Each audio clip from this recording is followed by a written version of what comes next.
పిఠాపురం సాక్షిగా సాయి ధరమ్ తేజ్ ప్రచారంలో బాంబులు వేశారట, బాటిళ్ళు విసిరారట. ఒకసారి విజువల్స్ చూడొచ్చు, అవి ఎక్స్క్లూజివ్గా. రక్తం చిందింది నియోజకవర్గంలో. ఎప్పుడూ లేనటువంటి ఒక ప్రశాంతమైన నియోజకవర్గంలో ఈ రకమైన కల్లోలం దేనికి సంకేతం? ఎవరిని భయపెట్టాలనుకుంటున్నారు? ఎవరిని బెదిరించాలనుకుంటున్నారు? ఎందుకు ఈ చర్యలకు పాల్పడుతున్నారు? ఇందులో ఉన్న అసలు దోషులు ఎవరు? ఇది నిగ్గు తేల్చాల్సింది పోలీసులు. సో ఆ విజువల్స్లో మనం చూస్తున్న అంశంలో సాయి ధరమ్ తేజ్ ప్రచారం, ఆ యారో మార్కును మనం చూడొచ్చు. ఆ యారో మార్కు వచ్చే దగ్గరే ఒక బాటిల్ వచ్చి సాయి ధరమ్ తేజ్కి పక్కన ఉన్న వ్యక్తికి అది సూటిగా తగలడం, తల పగిలింది. ఒక్కసారిగా గందరగోళం, ఏం జరుగుతుందో తెలియని పరిస్థితి. సినిమా ఫక్కీలో జరిగిన దుర్ఘటన. ఎవరికి కూడా ఎటువంటి ప్రాణహాని లేదు, ఊపిరి పీల్చుకున్నారు. నిజంగా ఒకవేళ ఆ బాటిల్ సాయి ధరమ్ తేజకే తగిలితే మరి మెగా ఫ్యాన్స్ ఊరుకుంటారా? పవన్ కళ్యాణ్ ఫాలోవర్సు క్షమిస్తారా? జన సైనికులు, వీర మహిళలు కోపాన్ని ఆపగలరా? ఒక ప్రాంతంలో గెలడానికో, అసెంబ్లీలో తన స్థానాన్ని పదిలపరుచుకోవడానికో ఇలాంటి చర్యలకు పాల్పడితే అదేమైనా ప్లస్ అవుతుందా? సరే, ఏ పార్టీ వాళ్ళు చేశారు, ఎవరు చేశారు, ఎందుకు చేశారు, కావాలనే చేశారా, ఓర్వలేక చేశారా, లేకపోతే అభిమానంతో చేశారా? ఇవన్నీ నిగ్గు తేల్చాల్సింది పోలీసులు, ప్రజలు కాదు, మేం కాదు. కానీ ఒక ప్రచారాలు జరుగుతున్నప్పుడు, సెలబ్రిటీస్ ప్రచారంలో ఉన్నప్పుడు పోలీసు శాఖ ఎలాంటి చర్యలు తీసుకోవాలి? పటిష్టమైన భద్రత ఏర్పాటు చేయాల్సిన అవసరం ఉంది. ఎందుకంటే ఇది ఈరోజు మాట్లాడుతున్న అంశం కాదు, ఈరోజు జరిగిన అంశం. మొదటి నుంచి కూడా పవన్ కళ్యాణ్ పిఠాపురం నుంచి పోటీ చేస్తారు అన్న దగ్గర నుంచి పెద్ద ఎత్తున వైరల్ అవుతున్న అంశాలు సోషల్ మీడియాలో ఉన్నాయండి, ఛానల్స్లో ఉన్నాయండి. పవన్ కళ్యాణ్ మీద అటాక్ చేసే అవకాశం ఉంటుంది. జనసేన అక్కడ ఎట్టి పరిస్థితుల్లోనే కూడా గెలిపించకుండా ఉండడానికి చాలా శక్తులు పనిచేస్తున్నాయి. సుపారీ గ్యాంగులు అక్కడికి వచ్చినాయి, రౌడీ మూకలు అక్కడికి వచ్చినాయి, ప్రాణహాని ఉంది అని గొగ్గోలు పెడుతున్నారు జనసైనికులందరూ. అదేదో కావాలని సింపతి కోసం ఏదేదో క్రియేట్ చేస్తున్నారు తప్ప ఇందులో ఏ ఇష్యూ లేదు అని చెప్పి కొంతమంది మాట్లాడే పరిస్థితి. ఓకే, ప్రశాంతంగా జరిగి ఏ ఇష్యూ లేకపోతే ఎవరికీ ఇబ్బంది లేదు. కానీ ఇప్పుడు ఆ పరిస్థితి లేదుగా.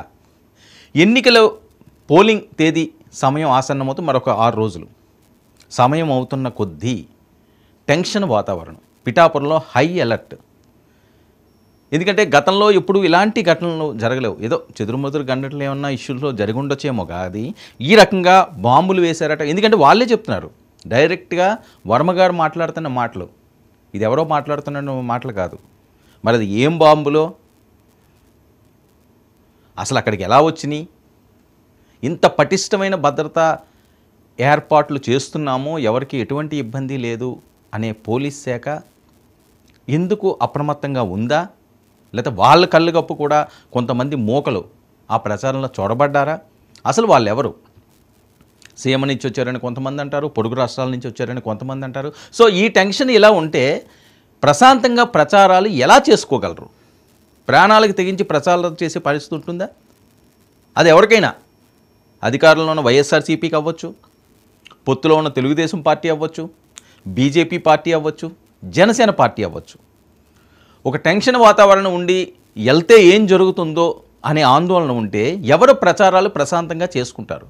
మరి ప్రచారాలు ప్రశాంతంగా చేసుకోలేనటువంటి దుస్థితిలో ఈరోజు ఆంధ్రప్రదేశ్లో కొన్ని నియోజకవర్గాలు ఉన్నాయా? ఏం జరుగుతుంది ఆంధ్రప్రదేశ్లో? అన్నపూర్ణ రాష్ట్రం, ప్రశాంతతకి మారుపేరు. అందులోని ఉత్తరాంధ్ర, ఉభయ గోదావరి జిల్లాలు మరింత ప్రశాంతమైన ప్రాంతాలు. ఓకే, రాయలసీమ ప్రాంతాల్లో ఒకప్పుడు ఏదో చెదురుమదురు గంటలు ఉన్నాయండి, హత్యలు ఉండేవి, కక్షలు ఉండేవి, కార్పణ్యాలు ఉండేవి, బాంబులు సంస్కృతి ఉండేది, వేట కొడవల సంస్కృతి ఉండేది. కానీ ఇప్పుడు అది కూడా లేదు, అక్కడ తగ్గింది. ఎప్పుడు ఒకప్పుడు అది ఎప్పుడు అలాగే ఉంటాయి ఆ ప్రాంతాలని అనుకోవడానికి లేదు. కానీ ఆ సంస్కృతి పిఠాపురంలో ఇప్పుడు వస్తుందా అనే అనుమానాలు వ్యక్తం అవుతున్నాయి. దీని మీద పెద్ద ఎత్తున ఒక ఆందోళనకరమైన అంశాలన్నీ కూడా సోషల్ మీడియాలో వైరల్ అవుతున్నాయి. సాయి ధరమ్ తేజ్కి ఏం కాలేదు, ఊపిరి పీల్చుకున్నారు మెగా కుటుంబీకులు. ఒకవేళ చిరంజీవి గారు ఏదో ప్రచారానికి వస్తారన్నారు, ఆయన మీద ఏమన్నా దాడి జరిగే పరిస్థితి ఉంటే, ఇదే పరిస్థితి పవన్ కళ్యాణ్ మీద జరిగితే, వరుణ్ తేజ్ మీద జరిగితే, నాగబాబు గారి మీద జరిగితే, నాగబాబు గారు వాళ్ళ సతీమణి కూడా అక్కడ విస్తృతంగా ప్రచారం చేస్తున్నారు, వాళ్ళ మీద జరిగితే ఎవరైనా ఆపగలరా? ఆవేశాన్ని ఆపగలరా? అందులోనూ Pavan Kalyan fans, mega fans అంటే ఒక లెవెల్లో ఉంటుంది వాళ్ళ టెంపరు, హై టెంపరేచర్ ఉంటుంది వాళ్ళది.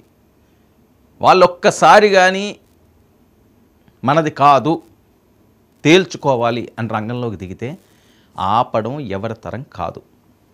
ఎందుకంటే కరుడుగట్టిన భక్తులు ఉన్నారు మెగా ఫ్యామిలీకి. సో ఇలాంటి చెదురుమదురు సంఘటనలతో భయపెట్టాలని చూసినా, కావాలని ఎవరో కక్షపూరితంగా దీన్ని పాడు చేయాలనో ప్రచారాన్ని, లేకపోతే వేరే పార్టీ మీద వేయాలనో, ఈ దుష్టశక్తులు, ఈ ఆలోచనలు కూడా ఉండే అవకాశం ఉంది. ఎందుకంటే పోలీసులు దీన్ని పూర్తి స్థాయిలో నిగ్గు తేల్చాల్సిన అవసరం ఉంది. మరొక 6 రోజులు మాత్రమే సమయం ఉంది.